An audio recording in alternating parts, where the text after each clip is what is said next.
ये घटना साल 2015 के अंत की है। मेरा नाम अर्नब है। पेशे से मैं एक फ्रीलांस ग्राफिक डिज़ाइनर हूँ। काम के सिलसिले में और थोड़ी एकांत की तलाश में मैं कोलकाता शहर के शोर शराबे को छोड़कर शहर से थोड़ा दूर किसी कस्बे में रहने की योजना बना रहा था। उत्तर 24 परगना की एक पुरानी बस्ती बारासात और मध्यम ग्राम के बीच एक सुनसान मोहल्ले में मुझे बहुत सस्ते में एक 2 मंजिला घर मिल गया। घर का नाम था छायावीथी। नाम सुनने में जितना काव्यमय था, घर दिखने में ठीक उसके विपरीत था। पुराने ज़माने की चूना सुर्खी की चिनाई, जगह जगह से प्लास्टर उखड़ा हुआ और घर के चारों तरफ जंगली घास का जंगल। लेकिन मुझे जो चीज़ सबसे अच्छी लगी वो थी घर के सामने स्थित एक विशाल तालाब और वहाँ छाया एक अजीब सा सन्नाटा। मकान मालिक मिस्टर सान्याल कोलकाता में रहते हैं। जब वो मुझे घर दिखाने ले गए तब दोपहर ढलकर शाम हो रही थी। किराया सुनकर मैं दंग रह गया। इतना बड़ा 2 मंजिला मकान और किराया सिर्फ 3,000 रुपये। मैंने हैरान होकर पूछा, काका बाबू, इतना कम किराया क्यों? क्या घर में कोई दिक्कत है? मिस्टर सान्याल थोड़ा सकपका गए और अपना चश्मा ठीक करने लगे। उनके माथे पर पसीने की बूंदें झलक रही थीं। उन्होंने कहा, नहीं नहीं, दिक्कत कैसी? दरअसल घर काफी दिनों से बंद है ना, इसलिए कोई रहना नहीं चाहता। और वैसे भी मैं चाहता हूं कि घर की देखभाल करने वाला कोई रहे। तुम अकेले आदमी हो, कोई झंझट नहीं है, इसलिए तुम्हें ही दे रहा हूं। मैंने और कोई सवाल नहीं किया। अगले ही हफ्ते अपना सामान लेकर वहां शिफ्ट हो गया। पहली रात बेचैनी की शुरुआत। छायावीथी की निचली मंजिल पर ड्राइंग रूम, रसोई और एक स्टोर रूम है। दूसरी मंजिल पर 2 सोने के कमरे और एक विशाल बरामदा है। मैंने दूसरी मंजिल का दक्षिण वाला कमरा चुना। कमरा काफी बड़ा था और हवादार भी, लेकिन घर में घुसते ही एक अजीब सी उमस भरी गंध आ रही थी, पुरानी किताबों और गीली लकड़ी की मिली जुली गंध जैसी। मैंने सोचा कि लंबे समय तक बंद रहने के कारण ऐसा हुआ होगा। पहले 2 दिन तो आराम से बीत गए, लेकिन तीसरे दिन से उन घटनाओं की शुरुआत हुई जिन्हें याद करके आज भी मेरी रीढ़ में सिहरन दौड़ जाती है। वह अमावस्या की रात थी। काम के दबाव के कारण रात के करीब 2 बज रहे थे। लैपटॉप की रोशनी से आंखें चौंधिया रही थीं, इसलिए मैं सिगरेट जलाने के लिए बरामदे में आ खड़ा हुआ। बाहर घना अंधेरा था। तालाब का पानी काली स्याही जैसा दिख रहा था। झींगुरों की आवाज के अलावा और कोई शब्द नहीं था। अचानक मुझे लगा कि नीचे आंगन में कुछ चल रहा है।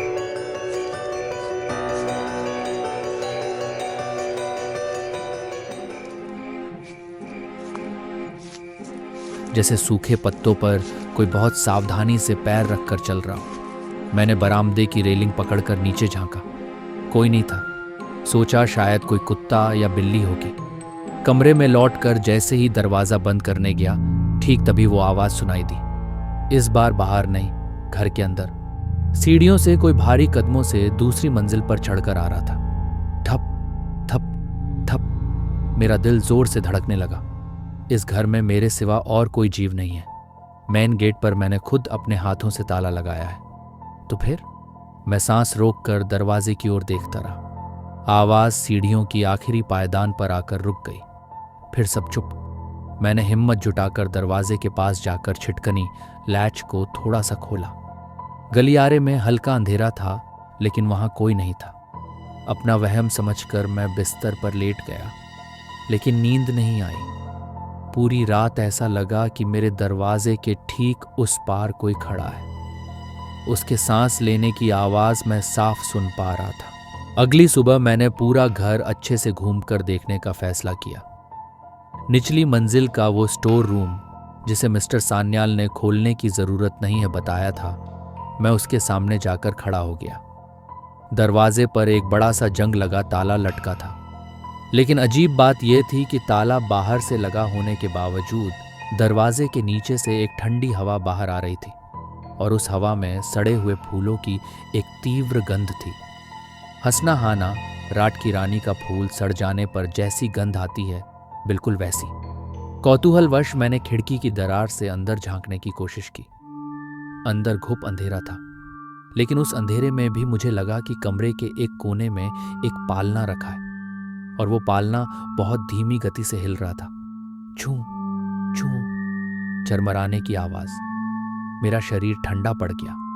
बंद कमरे में जहां हवा जाने का कोई रास्ता नहीं है, वहां पालना कैसे हिल रहा है? मैं वहां से तुरंत हट गया। उसी दोपहर खाना बनाते समय एक और घटना घटी। मैं रसोई में अंडा फ्राई कर रहा था। अचानक मुझे लगा कि मेरे ठीक कान के पास किसी ने फुसफुसाकर कहा, नमक मत डालना, नमक मत डालना। मैं चौंक कर पीछे मुड़ा। कोई नहीं था। मेरे हाथ से कलछी गिर गई। क्या मुझे मतिभ्रम, हेलुसिनेशन हो रहा है? अकेले रहने का नतीजा? खुद को समझाया कि शायद मन का वहम है, लेकिन मन की गहराइयों में एक डर घर करने लगा था। साया, द शैडो फिगर। उस रात मैं और बरामदे में नहीं गया। लैपटॉप बंद करके जल्दी सो गया। रात के करीब 3 बज रहे होंगे। अचानक एक दबी हुई रोने की आवाज से मेरी नींद खुल गई। आवाज बहुत दूर से नहीं आ रही थी। ऐसा लग रहा था जैसे मेरे बिस्तर के नीचे से कोई रो रहा है। मैं डर के मारे सुन्न होकर लेटा रहा। रोने की आवाज धीरे धीरे हंसी में बदल गई, एक खौफनाक पिशाची हंसी। अब मुझे यकीन हो गया कि आवाज मेरे कमरे के अंदर ही हो रही है। मैंने झटके से उठकर बेड साइड लैंप जलाया। कमरे के कोने में अलमारी के ऊपर एक काला साया कुंडली मारकर बैठा था। उसका कोई निश्चित आकार नहीं था, लेकिन 2 चमकती हुई पीली आंखें मेरी तरफ घूर रही थी। मैं चिल्लाना चाहता था, लेकिन गले से कोई आवाज नहीं निकली। ऐसा लगा जैसे किसी ने अदृश्य हाथों से मेरा गला घोंट दिया हो। वह साया धीरे धीरे नीचे उतरने लगा। वह फर्श पर सांप की तरह रेंगते हुए मेरे बिस्तर की ओर बढ़ने लगा। मैं हिल नहीं पा रहा था। मेरा शरीर सुन्न हो गया था। जब वह साया मेरे पैरों के पास पहुंचा तो मैं बेहोश हो गया। मैं चिल्लाया, किस बात की माफी? मुझे साफ साफ बताइए कि नीचे वाले स्टोर रूम में क्या है। उधर से कुछ पल की खामोशी रही। फिर उन्होंने दबी आवाज में कहा, वो कमरा सुमित्रा का है, मेरी छोटी चाची। 50 साल पहले उस कमरे में उन्होंने आत्महत्या की थी। लेकिन अर्नब, मेरी बात मानो, उस स्टोर रूम का ताला कभी मत खोलना। अगर वो ताला खुला तो जो कैद है वो बाहर आ जाएगा। इतना कहकर उन्होंने फोन काट दिया। मैं दोबारा कॉल करता रहा, लेकिन उन्होंने फोन स्विच ऑफ कर लिया था। नरक कुंड दिमाग सुन्न हो चुका था। मुझे भूख प्यास का कोई होश नहीं था। मैं घर से बाहर निकला और सड़क के किनारे एक छोटी सी चाय की दुकान पर गया। दुकानदार, एक बुजुर्ग आदमी, मुझे देखकर ऐसे चौंका जैसे उसने कोई भूत देख लिया हो। बाबू, आप छायावीथी में रुके थे? उसने चाय का गिलास बढ़ाते हुए पूछा। मैंने हाँ में सिर हिलाया। बुजुर्ग ने एक गहरी सांस ली और कहा, बाबू, हम गांव वाले उस घर को छायावीथी नहीं, नरक कुंड कहते हैं। वहां कोई नहीं टिकता। आज से 30 साल पहले वहां एक तांत्रिक आया था। वो भी एक रात से ज्यादा नहीं रुक पाया। सुबह उसकी लाश दीघे तालाब के किनारे मिली थी। मेरी रीढ़ में सिहरन दौड़ गई। मैंने पूछा, लेकिन क्यों? क्या हुआ था वहां? दुकानदार ने इधर उधर देखा और धीमी आवाज में बोला, सुमित्रा देवी, वो पागल हो गई थी। उनका बच्चा पैदा होते ही मर गया था, लेकिन वो ये मानने को तैयार नहीं थी। वो उस मरे हुए बच्चे को उस स्टोर रूम में छिपा कर रखती थी। उसे नहलाती थी, लोरी सुनाती थी। जब घर वालों ने बच्चा छीनने की कोशिश की तो उन्होंने उस कमरे में खुद को आग लगा ली। लोग कहते हैं आज भी अमावस की रात को वहां से लोरी गाने की आवाज आती है। स्टोर रूम के अंदर दुकानदार की बातें सुनने के बाद मेरे अंदर का डर एक अजीब सी जिद में बदल गया। मुझे आज ही अभी उस घर को छोड़ना था, लेकिन जाने से पहले मुझे अपनी आंखों से देखना था कि उस स्टोर रूम में क्या है। क्या सच में वहां कोई है या यह सब सिर्फ एक वहम है? मैं पास की हार्डवेयर की दुकान से एक हथौड़ा खरीद कर लाया। शाम ढल रही थी, सूरज डूबने वाला था और छायावीथी फिर से अपनी डरावनी खामोशी ओढ़ रहा था। मैं सीधे नीचे वाले स्टोर रूम के पास गया।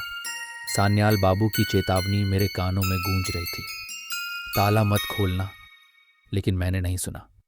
मैंने पूरी ताकत से हथौड़े का एक वार ताले पर किया। जंग लगा ताला एक ही वार में टूटकर गिर गया। मैंने कांपते हाथों से दरवाज़ा धकेला। झर्र। दरवाज़ा खुलते ही एक भयानक बदबू ने मेरा स्वागत किया। ये वही सड़े हुए फूलों की गंध थी, लेकिन अब यह इतनी तेज थी कि मेरा दम घुटने लगा।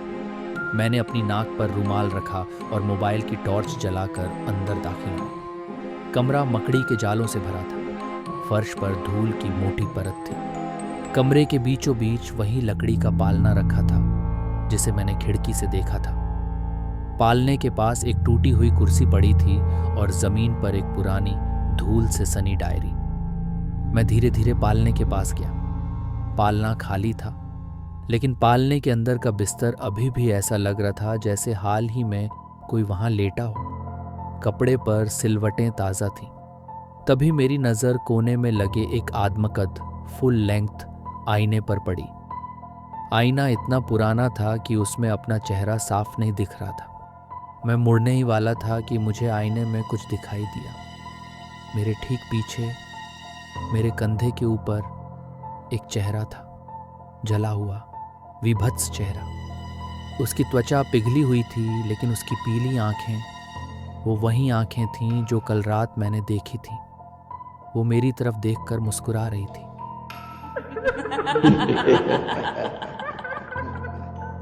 जाल में चीखने के लिए पलटा, लेकिन मेरे पीछे कोई नहीं था।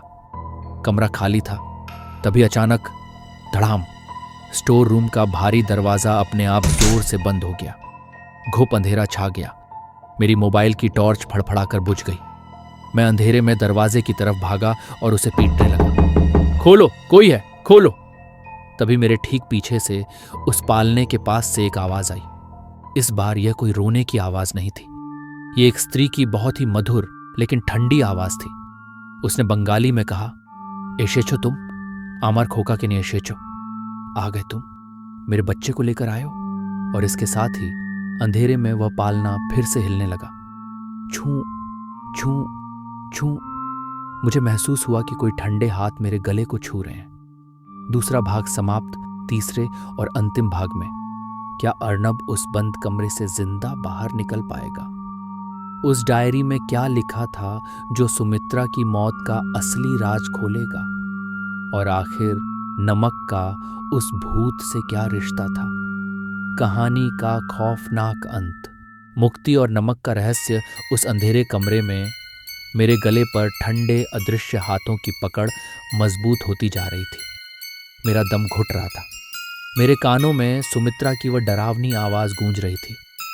मेरे बच्चे को क्यों लिया? जवाब दो। मेरे हाथ से मोबाइल छूटकर गिर गया था, लेकिन हथौड़ा अभी भी मेरे दूसरे हाथ में था। जान बचाने की आखिरी कोशिश में मैंने अंधेरे में ही पूरी ताकत से हथौड़ा घुमाया। खटाक। हथौड़ा किसी इंसान को नहीं, बल्कि पास रखे उस आदमकद आईने पर लगा।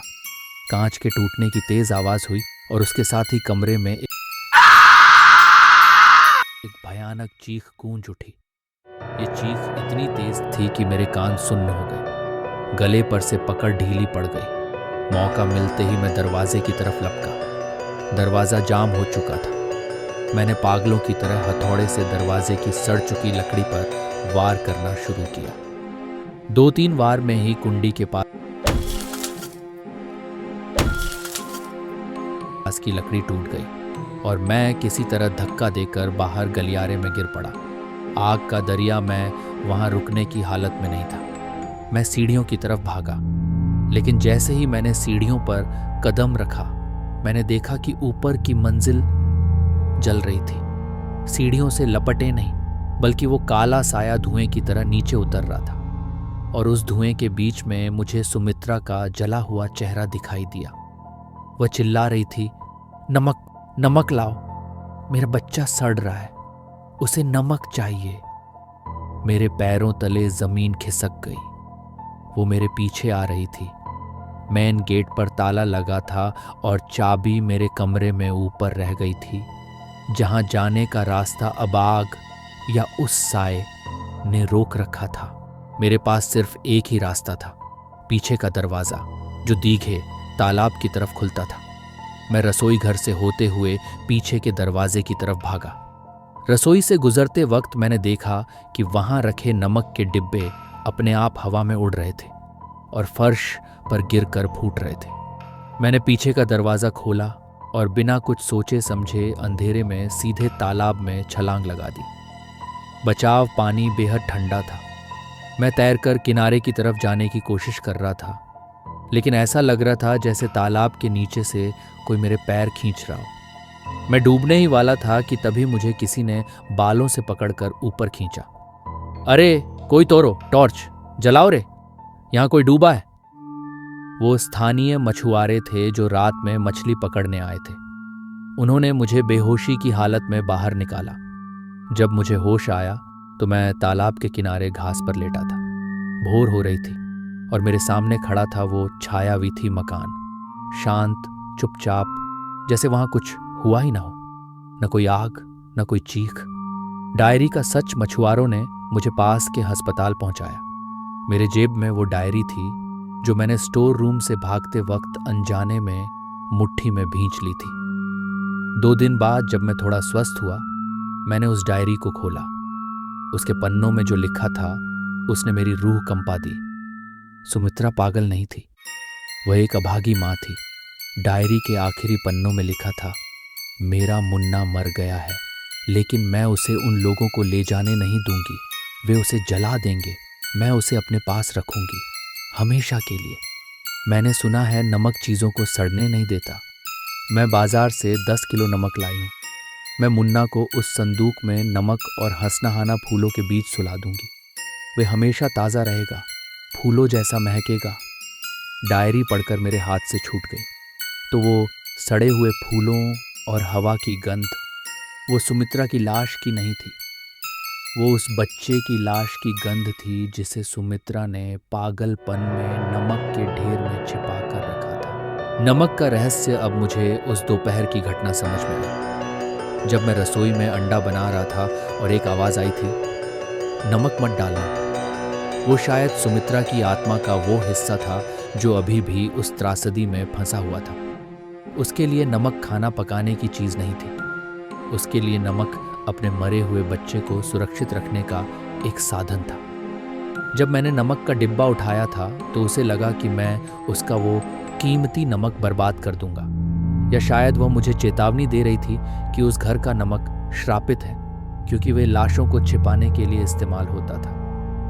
अंत अस्पताल से छूटने के बाद मैं कभी उस घर वापस नहीं गया। अपना सामान, लैपटॉप, सब कुछ वहीं छोड़ दिया।